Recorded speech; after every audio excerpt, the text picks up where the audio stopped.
ഈശോയിൽ സ്നേഹം നിറഞ്ഞവരെ, ദൈവം എന്തുകൊണ്ടാണ് ഒരാളെ സമ്പന്നനാക്കുന്നത്? സമ്പത്ത് എന്തിനു വേണ്ടിയാണ് നമുക്ക് നൽകപ്പെട്ടിരിക്കുന്നത്? സമ്പത്തിനോടുള്ള മനോഭാവങ്ങൾ ഒരാളെ സ്വർഗത്തിൽ നിന്ന് അകറ്റാമെന്ന് നാം ഈ കഴിഞ്ഞ നാളുകളിൽ ഒത്തിരിയേറെ ഇടങ്ങളിൽ ധ്യാനിച്ചു. സമ്പത്ത് എപ്പോഴാണ് അർത്ഥപൂർണമാകുന്നത്, ദൈവാനുഗ്രഹപ്രദമാകുന്നത് എന്നതിനെക്കുറിച്ചാണ് നാം ഇന്ന് ലേഖനത്തിൽ വായിച്ചു കേട്ടത്. കൊറിന്തോസ്യർക്കുള്ള രണ്ടാമത്തെ ലേഖനം 9-ാം അധ്യായം 11 മുതലുള്ള അവിടെ പൗലോസ്ലീഹ തൻ്റെ ശ്രോതാക്കളോട് പറയുകയാണ്, നിങ്ങളെ സമ്പന്നരാക്കിയിരിക്കുന്നത് നിങ്ങൾ ഉദാരമതികളാകാൻ വേണ്ടിയിട്ടാണ്, പങ്കുവയ്ക്കുന്നവരായിട്ട് മാറാൻ വേണ്ടിയിട്ടാണ്. സുവിശേഷത്തിലേക്ക് വരുമ്പം നമ്മൾ കാണും, ദൈവപരിപാലനയിൽ ആശ്രയിക്കാനായി ഈശോ തൻ്റെ ശ്രോതാക്കളെ ഉദ്ബോധിപ്പിക്കുന്ന രംഗമാണ്. ലൂക്കായുടെ സുവിശേഷം 12-ാം അധ്യായം 29 മുതൽ 34 വരെയുള്ള വാക്യങ്ങൾ. അതിന് തൊട്ടു മുൻപായിട്ട് ഈശോ പറയുന്നത് ദൈവത്തിൻ്റെ പരിപാലനയിൽ ആഴപ്പെട്ട് വിശ്വസിക്കേണ്ടതിൻ്റെ, ആശ്രയിക്കേണ്ടതിൻ്റെ പ്രാധാന്യത്തെക്കുറിച്ച്. അപ്പോൾ രണ്ട് കാര്യങ്ങളാണ് സുവിശേഷം ആവശ്യപ്പെടുന്നത്. ഒന്ന്, ആകുലതകളെ വിട്ട് ദൈവത്തിൻ്റെ പരിപാലനയിൽ സമൃദ്ധമായിട്ട് ആശ്രയിക്കുക.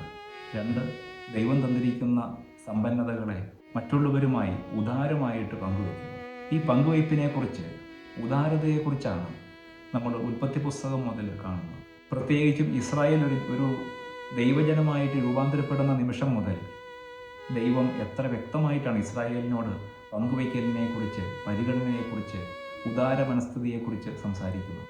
നിയമാവർത്തന പുസ്തകം 6-ാം അധ്യായത്തിൽ നമ്മൾ കാണും, നിങ്ങൾ വാഗ്ദാന നാട്ടിൽ കാലുകുത്തി കഴിയുമ്പോൾ നിങ്ങൾ വെള്ളം കുടിച്ച കിണറുകൾ നിങ്ങൾ കുടിച്ചവയല്ലായിരുന്നു, നിങ്ങൾ കഴിച്ച പഴങ്ങൾ നിങ്ങൾ നട്ടുപിടിപ്പിച്ച ചെടികളുടെ മുന്തിരിയുടേതായിരുന്നില്ല, നിങ്ങൾക്ക് വേണ്ടി മറ്റുള്ളവർ കുഴിച്ച കിണറുകൾ, നിങ്ങൾക്ക് വേണ്ടി മറ്റുള്ളവർ ചെയ്ത കൃഷികൾ, അതിൽ നിന്ന് നിങ്ങൾ കാലയാപനം ചെയ്തെങ്കിൽ നിങ്ങൾ മറ്റുള്ളവരോട് പരിഗണനയുള്ളവരാവണം.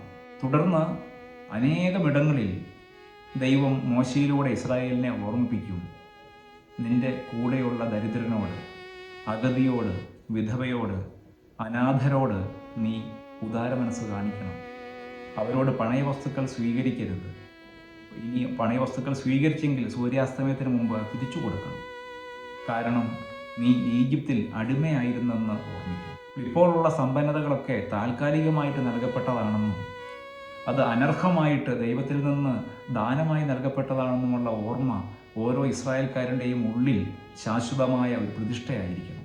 കാരണം ദൈവം തന്നതാണല്ല. നിന്റെ പശ്ചാത്തലം ഒരു അടിമയുടെ ദയനീയമായ പശ്ചാത്തലമാണ്. അതുകൊണ്ട് എപ്പോഴും പങ്കുവയ്ക്കുന്നതിന് മുൻപ് ഓർക്കണം, നീ ഈജിപ്തിൽ അടിമയായിരുന്നു.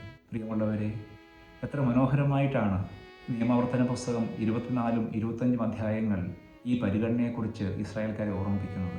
നീ വയലിൽ ഒരു കറ്റ മറന്നു വെച്ച് പോയെങ്കിൽ അത് തിരികെ എടുക്കാൻ പോകരുത്, അത് വിധവയ്ക്കും അനാഥർക്കും അഗതികൾക്കും വേണ്ടി മനഃപൂർവ്വം ഉപേക്ഷിക്കണം. നീ ഒലിവുമരത്തിലെ കായകൾ പറിച്ചെടുക്കുമ്പോൾ എല്ലാ ശിഖരങ്ങളിലെയും പഴങ്ങൾ തല്ലിക്കൊഴിക്കരുത്, കുറച്ച് മനഃപൂർവ്വം ബാക്കിയിടും. കാല വെറുക്കാനായിട്ട് പോകരുത്, അത് അഗതികൾക്ക് വേണ്ടി, ആകാശപ്പറവുകൾക്ക് വേണ്ടി ഒരു കരുതലാക്കി അവിടെ ഉപേക്ഷിക്കും. നീ സഹോദരൻ്റെ പുതപ്പോ മറ്റു വസ്തുക്കളോ പണയം വാങ്ങിച്ചെങ്കിൽ അവൻ ദരിദ്രനാണെങ്കിൽ സൂര്യാസ്തമയത്തിന് മുൻപ് അവനത് തിരിച്ചു കൊടുക്കണം. ഇത്രയേറെ പരിഗണനയെക്കുറിച്ച് സംസാരിക്കുന്ന മറ്റ് തിരുവചനങ്ങളുണ്ടോ എന്ന് സംശയം. മനുഷ്യൻ്റെ ഏറ്റവും അടിസ്ഥാനപരമായ ആവശ്യങ്ങളെപ്പോലും പരിഗണിക്കാൻ ആവശ്യപ്പെടുന്ന ദൈവം മണ്ണിനോട് പോലും പരിഗണന കാണിക്കണമെന്ന് ഓർമ്മിപ്പിക്കുന്നുണ്ട്. നീ 6 വർഷം കൃഷി ചെയ്താൽ 7-ാം വർഷം ആ മണ്ണിനോടും കരുണ കാണിക്കണം, അതിന് 1 വർഷത്തെ വിശ്രമം അനുവദിക്കണം. മണ്ണിനോടും മരത്തോടും ജീവജാലങ്ങളോടും അവഗണിക്കപ്പെടുന്നവരോടും പരിഗണനയുള്ളവരായി മാറാൻ ദൈവം ഒരു കാര്യം ഉള്ളിൽ സൂക്ഷിക്കാനാണ് ആവശ്യപ്പെടുന്നത്. നീ ഈജിപ്തിൽ അടിമയായിരുന്നു, 40 കൊല്ലം നീ മരുഭൂമിയിലൂടെ അലഞ്ഞു നടന്നവനാണ്. ആ നാളുകളിൽ പിതാവ് പുത്രനെ കരങ്ങളിൽ വഹിക്കുന്നത് പോലെ ദൈവം നിന്നെ സമൂഹിച്ചതാണ്. ആ നാളുകളിൽ നിന്റെ മേൽക്കുപ്പായങ്ങൾ പിഞ്ചിപ്പോയില്ല, നിന്റെ പാദങ്ങൾ വിണ്ടുകീറിയില്ല. അപ്പോൾ അത്രയേറെ പരിപാലന ദൈവം നിനക്ക് വേണ്ടി ഒരുക്കിയെങ്കിൽ ഇന്ന് നിനക്കുള്ള സമ്പന്നത മറ്റുള്ളവരെ പരിപാലിക്കാൻ വേണ്ടിയാണ് നൽകപ്പെട്ടതെന്ന് ദൈവം ഓർമ്മിപ്പിക്കുകയാണ്. പ്രിയമുള്ളവരെ, സമ്പന്നതകളിൽ മതിമറന്നു പോകുന്നവരാകാതെ, അഹങ്കരിക്കുന്നവരാകാതെ ഉദാരമതികളാവാനുള്ള ഒരു ക്ഷണമാണ് ഈ നോമ്പുകാലത്ത് തിരുവചനങ്ങൾ നമുക്ക് നൽകുന്നത്.